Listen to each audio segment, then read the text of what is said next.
जय जय ना।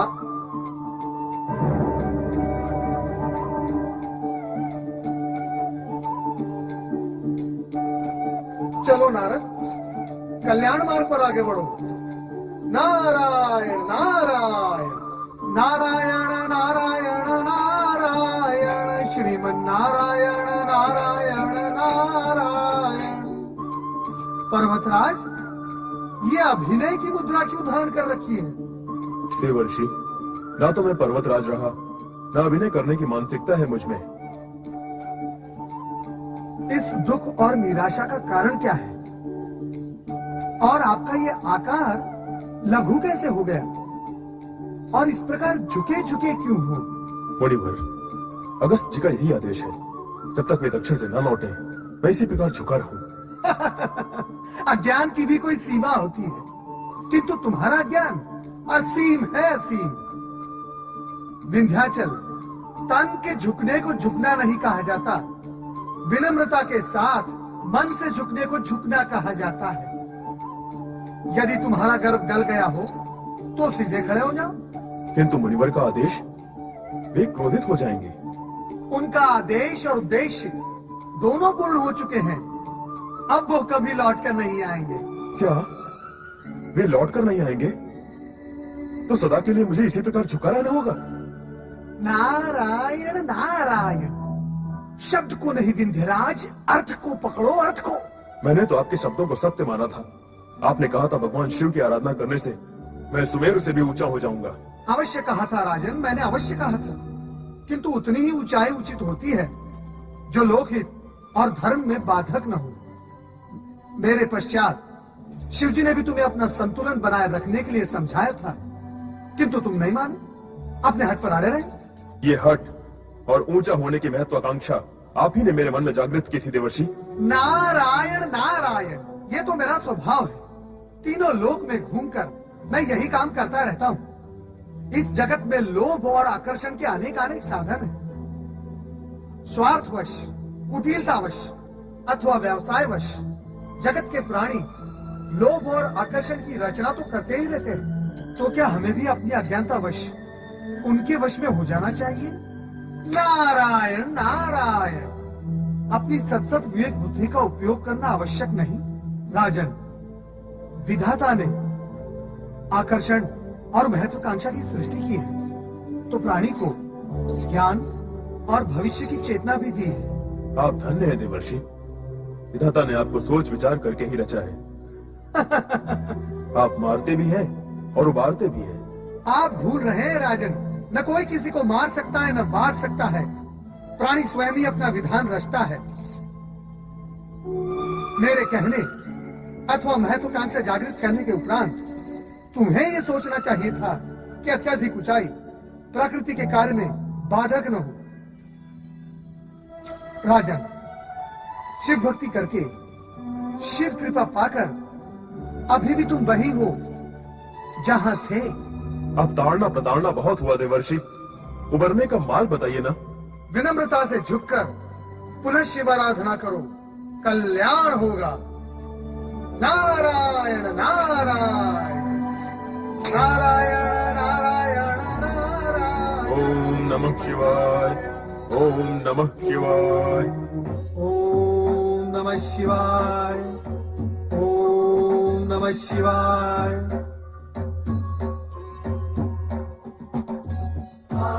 आओ नारद, कहाँ रचा कर आए हो अपनी लीला? लीला रचाने के लिए नारद का नाम तो व्यर्थ ही घसीटा जाता है भोलेश्वर। सत्य तो ये है कि लीला रचाते आप हैं, मैं तो उसका मात्र प्रचार करता हूँ। नारायण नारायण। किंतु विंध्याचल को पुनः तपस्या में लीन करने की लीला तो तुम्हारी थी ना नारद? इससे पूर्व उसे झुकाने का आयोजन भी तो आप ही का था भोलेश्वर। नारायण नारायण। वो आवश्यक था। उसका उद्धार करना भी तो आपके लिए आवश्यक था प्रभु। मैं तो केवल भूमिका बनाकर आया हूँ। नारायण नारायण। सो तो करना ही होगा नारद। नारायण नारायण नारायण नारायण। ओम नमः शिवाय, ओम नमः शिवाय, ओम नमः शिवाय,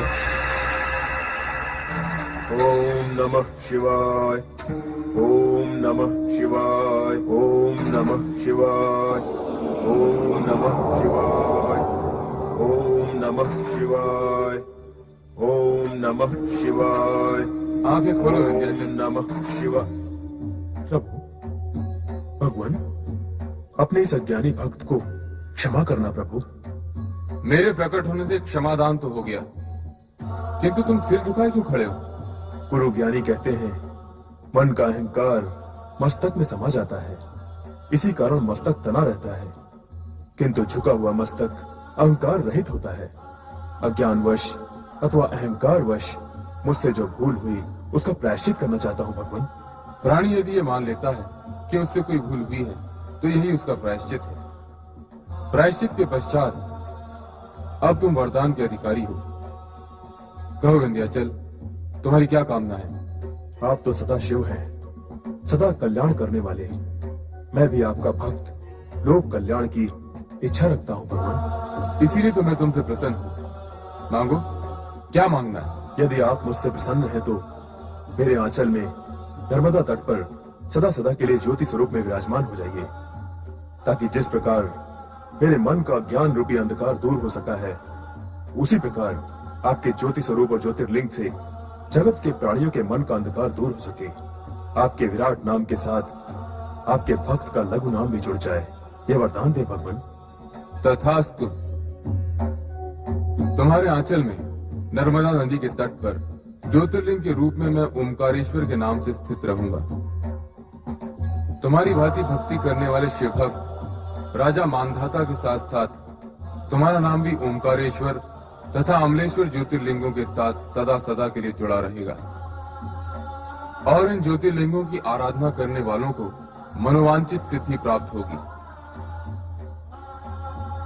मंगल भव।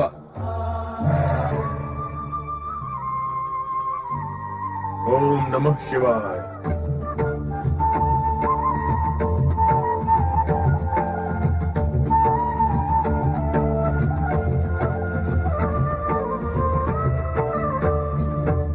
शिव के भक्त जनों ने पुकारा जब संकट पड़ने पर, शिव के भक्त जनों ने पुकारा जब संकट पड़ने पर, तब तब ज्योतिर्लिंग में पधारे अजर अमर शिव शंकर।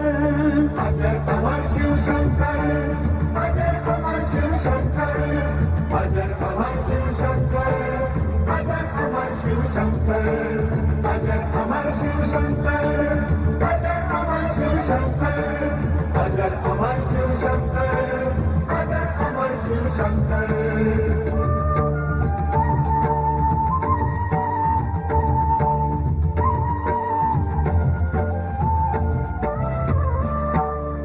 एक समय विंध्याचल पर्वत शिव की शरण में आया, साक्षात ओंकार जहाँ थे शिवलिंग वहीं बनाया। करने लगा वो शिव का पूजन तदनंतर दिन रहना, शिव शंकर जब प्रकट हुए तब खोले अपने नैना। एक ओंकार लिंग तभी दो भागों में विभक्त हुआ, शिव ज्योति परमेश्वर संज्ञा ओंकारेश्वर नाम पड़ा। ओंकार परमेश्वर ज्योतिर्लिंग के जो दर्शन पाता, मोक्ष है मिलता माँ के गर्भ में वो फिर से नहीं आता। ओंकार शिव की जय हो, ओंकार शिव की जय हो, ओंकार शिव की जय हो, ओंकार शिव की जय हो, ओंकार शिव की जय हो, ओंकार शिव की जय हो, ओंकार शिव की जय हो, ओंकार शिव की जय हो। पंचाक्षरी मंत्र ओम नमः शिवाय के जाप और ओम के नाद मात्र से प्राणी अहंकार, क्रोध, मद, लोभ से मुक्त होकर परमात्मा की प्राप्ति कर लेता है। विंध्यराज के तप से प्रसन्न होकर भगवान शिव उनके समीप नर्मदा तट पर सदा के लिए ज्योति रूप में विराजमान हो गए। किंतु असुर प्रवृत्तियों के पालक तारकासुर अभी भी अपने दंभ और शक्ति में भ्रमित थे। सुंदरी, स्वर्ग सुंदरी, सुंदरियों, नृत्य आरंभ करो। नहीं, ये संभव नहीं है। उस कायर इंद्र के सामने नृत्य संभव है? देवराज इंद्र तो सबके अधिपति हैं, वे श्रेष्ठ हैं। उस दुष्ट का नाम न लो हमारे सामने, उसका गुणगान हमें सहन नहीं। ये तो सारा जगत जानता है कि तामसिक और दुष्स्वभाव वाले किसी की प्रशंसा और गुणगान सुन नहीं सकते। नारायण नारायण। ए नारद, हमारे यहाँ जब भी आया करो नर नारायण का जाप छोड़कर आया करो। तुम्हारे आने से पूर्व ये सुंदरी इंद्र के नाम का जप कर रही थी।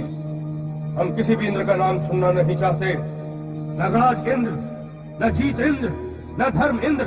अब तुम कहो कैसे आना हुआ? चलाया संदेश सुनाने। संदेश या उपदेश? संदेश, संदेश तो सदा ही शुभ होते हैं दैत्यराज। जीवन को उचित दिशा देकर सुखी बनाने के लिए होते हैं ये संदेश। सज्जन इनसे लाभ उठाते हैं और दुर्जन तो संदेश देने वाले को भी हानि पहुंचाते हैं। हे नारद, क्या क्या बोलते रहते हो तुम? हमारी बुद्धि में न समाने वाली बातें न बोला करो। बुद्धिमान की बुद्धि में तो मेरी बातें तुरंत समा जाती है दैत्यराज। न जाने आपकी बुद्धि में क्यों नहीं समाती। इसे मैं अपना दुर्भाग्य मानकर अपने आप को अभागा कहता हूँ, परंतु आपको क्या कहूँ? कुछ भी कहो, अभागा न कहना। पर तुम तो कोई संदेश कहना चाहते थे। संदेश कहूँ या उपदेश, यदि आप उसे सुनकर मान लेंगे तो आपका हित ही होगा। हित अहित का विचार मानव करते हैं, दानव नहीं। तुम कहो क्या कहना चाहते हो? तो सुनो दैत्यराज, संदेश और उपदेश की सीमा से बाहर आकर मैं तुम्हें चेतावनी देते हुए सावधान करता हूं। यदि समय रहते आपने अपने अत्याचारों का चक्र थाम नहीं लिया तो आप और आपके वंश का विनाश होने में अधिक समय नहीं लगेगा। ए नारद, मेरे सामने खड़े होकर मेरे वंश के विनाश की बात करता है? तू मेरा विनाश चाहता है? नारायण नारायण, मेरे अथवा अन्य किसी के भी चाहने से आपका अथवा किसी के भी वंश का विनाश संभव नहीं दैत्यराज। सत्य तो यह है कि कुकर्मों के फल का नाम ही विनाश है। अब आपने जो कुकर्मों के बीज बोए हैं उसके फल तो आप ही को खाने होंगे। नारद! स्वर ऊंचा कर देने से सत्य नीचा नहीं हो जाता दैत्यराज, इस बात की आप गांठ बांध लो।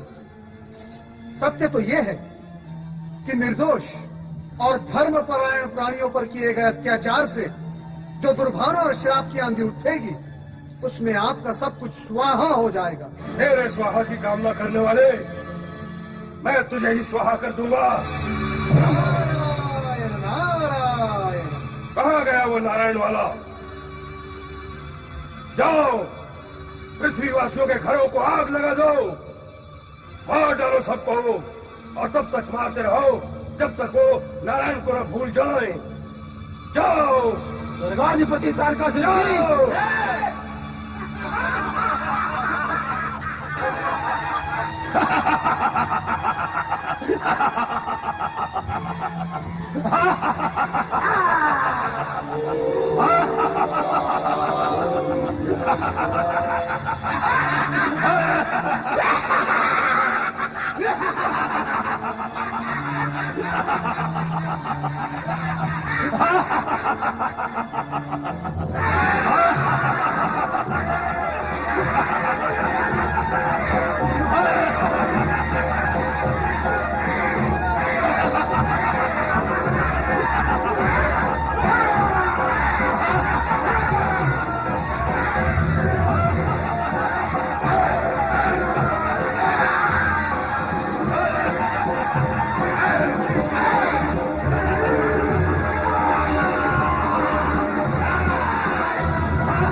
नारायण नारायण नारायण, नारायण नारायण नारायण, नारायण नारायण नारायण, नारायण नारायण। नारद, आओ नारद, कहां से आ रहे हो पुत्र? परमपिता, मैं कहां से आ रहा हूं ये बताने से पहले मैं ये कहना चाहूंगा कि मैं यहाँ क्यों आया हूँ। बहुत ही असंतुष्ट और खिन्न लगते हो। उसका भी एक कारण है और उस कारण के मूल में आप हैं। तुम्हारे असंतोष और खिन्नता का कारण मैं? केवल मुझे ही नहीं परमपिता, संपूर्ण मानव जाति और देवगण को आपने असंतुष्ट कर रखा है। मुझ पर अपनी लीला क्यों चला रहे हो नारद? स्पष्ट कहो, क्या कहना चाहते हो? मैं आपसे केवल इतना ही कहना चाहता हूँ परमपिता कि आप बिना विचारे कुपात्रों और राक्षसों को बड़े बड़े वरदान दे देते हैं, जिससे ये राक्षस उद्दंड होकर वरदान की शक्ति का अनुचित लाभ उठाते हैं, देवों और मानवों पर अत्याचार करते हैं, न्याय नीति, दया धर्म, करुणा सत्कर्म, इन सबकी तो अर्थ ही निकाल देते हैं। लगता है किसी असुर द्वारा पीड़ित होकर यहाँ आ रहे हो। परमपिता, आप स्पष्ट क्यों नहीं कहते कि आप ही के वरदान से उन्मत्त हुए उस असुर से पीड़ित होकर आ रहा हूं मैं, और उस असुर का नाम है तारकासुर। अब तो आप जान गए ना कि मैं कहां से आ रहा हूं। तारकासुर को तुमसे क्या शत्रुता हो सकती है नारद? नारायण नारायण, वही जो दुष्ट को सज्जन से होती है। देवताओं से उसकी क्या शत्रुता थी? क्यों उसने देवराज इंद्र को स्वर्ग से भगाया? क्यों वो देवताओं के पीछे लगा हुआ है? क्यों वो पृथ्वीवासियों पर अकारण अत्याचार करता है? क्या कारण है उसके इन सब उत्पातों का? उसकी दुष्टता, उसकी तामसिकता, उसकी असुरी वृत्ति, उसका उद्दाम अहंकार, ऐसे नीच प्राणी किसी कारणवश किसी के शत्रु नहीं होते, वो तो अकारण ही शत्रु हो जाते हैं। यदि कोई कारण होता भी है तो अत्यंत समुचित। अर्थात कारण तुमने उसे दिया। परमपिता, दुष्ट को अपनी दुष्टता त्यागने के लिए कहना उसकी दुष्टता को अधिक विकराल बना देता है। मैंने तो तारकासुर से केवल इतना ही कहा कि वो पृथ्वीवासियों पर अत्याचार न करे, अन्यथा इसके परिणाम अशुभ होंगे। बस इतना सुनते ही उसकी भ्रिकुटी तन गई। मैं वहां से भाग निकला। आप हंस रहे हैं परमपिता? हंस ले, किंतु इतना ध्यान रहे, यदि वो आज मुझ पर क्रोधित हो सकता है तो कल आप पर भी हो सकता है। नहीं नारद, ऐसा कभी नहीं होगा। तारकासुर की शत्रुता देवगणों से सत्ता और अधिकार को लेकर है। वो ब्रह्मा, विष्णु और महेश से कभी शत्रुता नहीं रखेगा। परमपिता, तो फिर पृथ्वीवासियों से उसकी क्या शत्रुता है? वो उन पर दिन प्रतिदिन अत्याचार क्यों करता है? ये उसका उन्माद है। नहीं परमपिता, आपके वरदान से उत्पन्न अधिकार और सत्ता का उन्माद है ये। न आप उसे वरदान देते, न इस उन्माद का जन्म होता। परमपिता, यह असुर तपस्या करते हैं केवल वरदान प्राप्त करने के लिए, ताकि उससे प्राप्त शक्तियों का दुरुपयोग कर सके। एक अथवा दो उदाहरणों को छोड़कर इस जगत में ऐसा हुआ ही कौन है जो शक्ति को बचा सके, और भविष्य में भी इसके होने की कोई संभावना नहीं। भविष्य में पापात्माओं का पांव दबाने वाले भी अपने आप को शक्तिमान बनाते हुए अपनी शक्ति का दुरुपयोग करने से चूकेंगे नहीं नारद। किंतु नारद, तारकासुर को वरदान अकारण प्राप्त नहीं हुआ। उसने तप किया था। ब्रह्मदेव, तप तो मैंने, मेरे पिता और पितामह ने भी किया है, किंतु हमें वरदान का फल आज तक प्राप्त नहीं हुआ। ये स्वर तो पहचाना सा है। हाँ, यह भागीरथ का स्वर है। ब्रह्मदेव, मैं आपसे वरदान मांगने के लिए युगों से तपस्या कर रहा हूँ। मुझ पर कब प्रसन्न होंगे देव? दर्शन दो। परमपिता, भगीरथ आपको पुकार रहा है। अनेक बार पुकार चुका है, फिर भी आपने अभी तक उसकी पुकार का उत्तर नहीं दिया। असुरों की तपस्या एवं पुकार पर तो आप शीघ्र प्रसन्न हो जाते हैं, फिर भगीरथ जैसे तपस्वी को आप क्यों तड़पा रहे हैं? राजा भगीरथ के पूर्वजों ने भी तपस्या करते करते अपने प्राणों को त्याग दिया, किंतु उनकी तपस्या का भी आपने फल नहीं दिया। ये पक्षपात क्यों परमपिता? विधि के विधान में पक्षपात जैसा कुछ भी नहीं है नारद। प्रत्येक कार्य पाप और पुण्य के गणित पर आधारित होता है। तारकासुर के पूर्वजों का कर्म पृष्ठ अलिखित और पाप से शून्य था, जबकि भागीरथ के पूर्वजों का कर्म लेख पुण्य से शून्य और पाप से पूर्ण था। तुम स्वयं इस सत्य को अवश्य जानते होंगे, और यह भी जानते होंगे कि प्रत्येक कार्य का अपना निश्चित दिवस होता है, समय होता है, और भागीरथ की कामना पूर्ति करने का समय भी आ गया है। नारायण नारायण। हे सृजधार, हे सृष्टि के रचनाकार ब्रह्मा जी, क्या मुझे भी अपने पूर्वजों की भांति तपस्या करते करते अपने प्राणों का बलिदान करना होगा? क्या मुझे आपकी कृपा और आशीर्वाद की प्राप्ति नहीं होगी?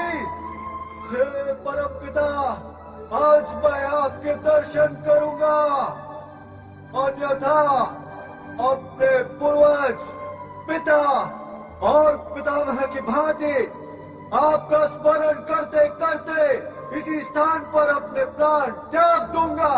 दर्शन दो ब्रह्मदेव, दर्शन दो, दर्शन दो ब्रह्मदेव, दर्शन दो, दर्शन दो,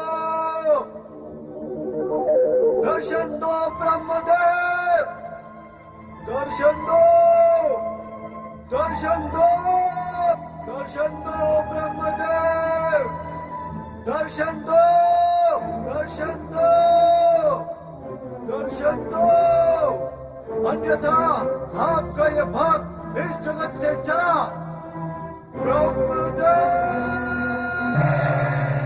भगीरथ, अहो भाग्य, अहो भाग्य। भगीरथ, हम तुम्हारी तपस्या से प्रसन्न हुए। मांगो, वरदान मांगो। अहो भाग्य देव, अहो भाग्य।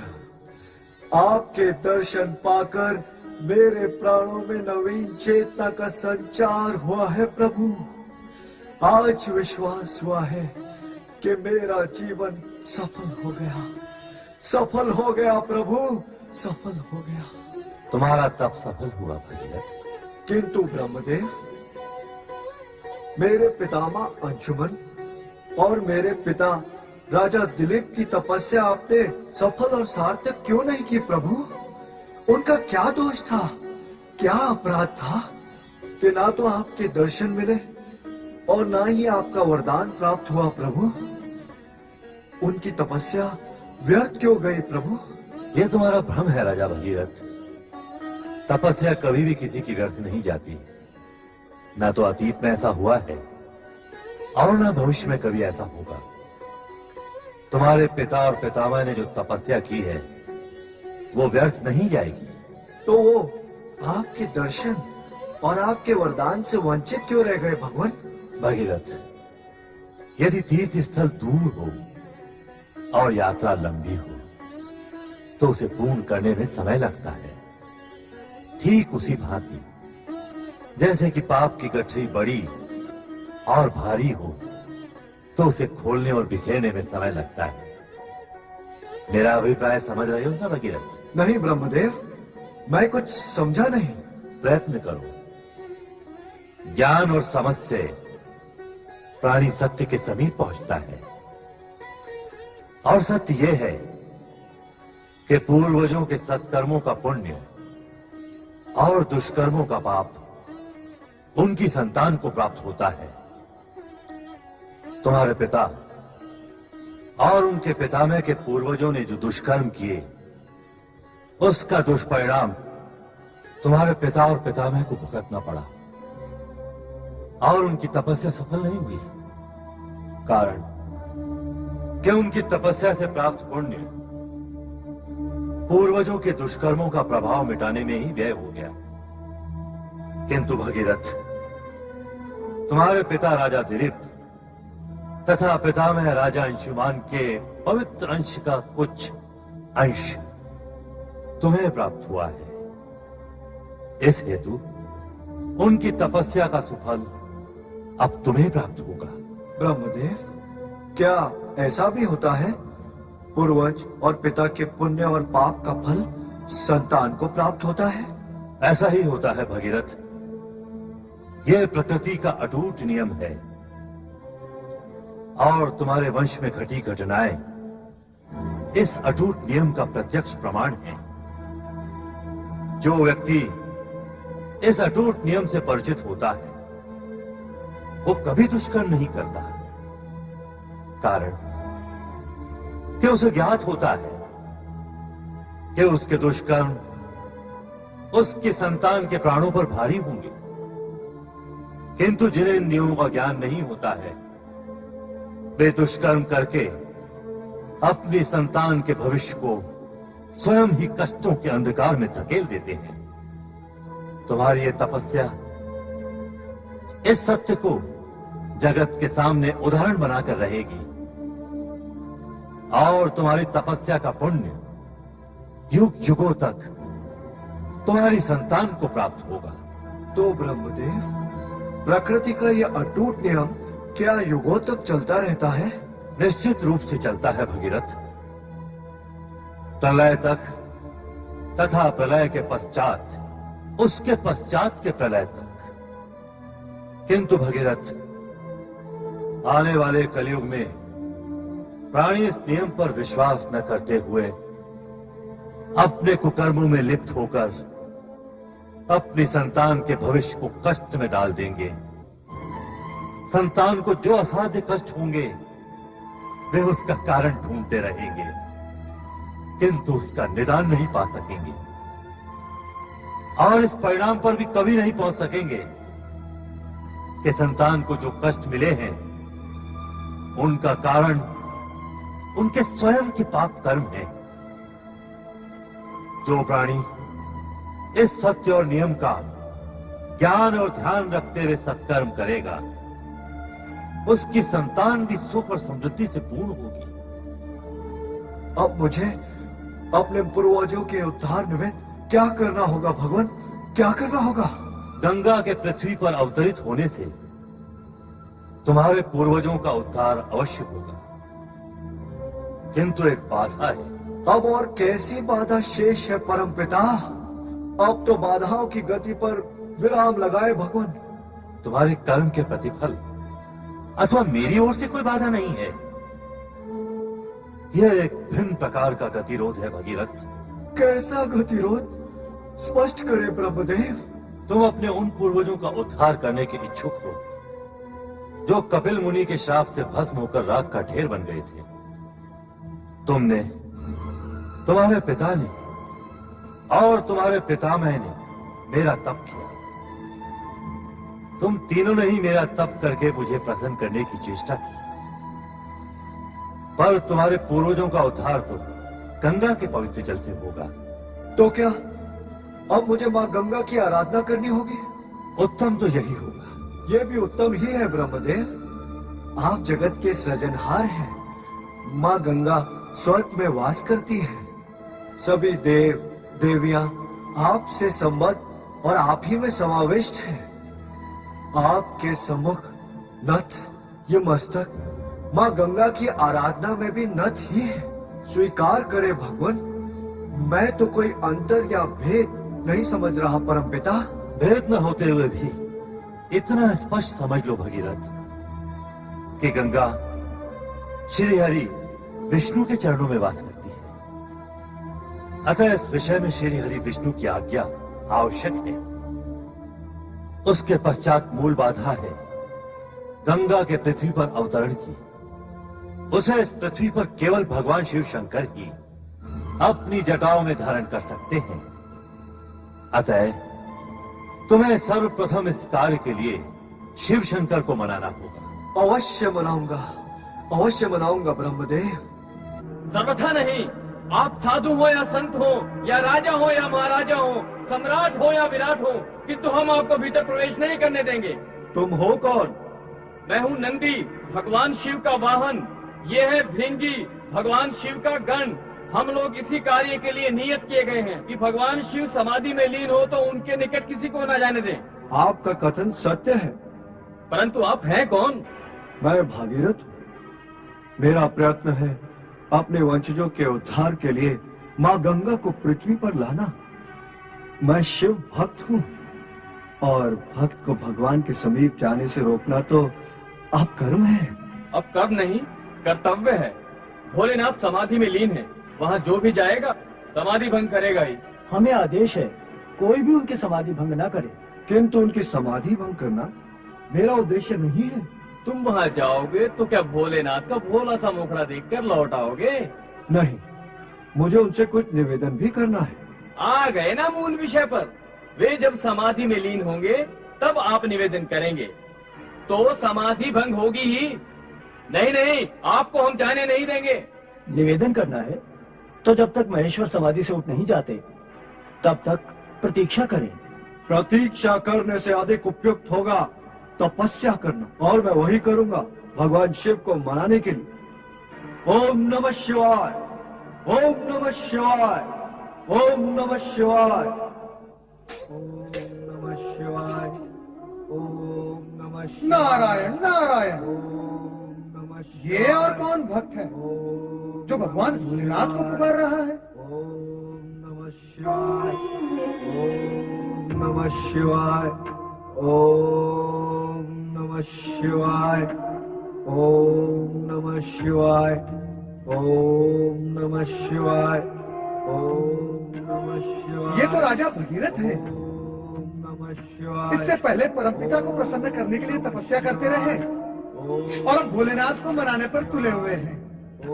तुम नहीं मानोगे भगीरथ, गंगा को नारायण के श्री चरणों से विलग करके ही रहोगे।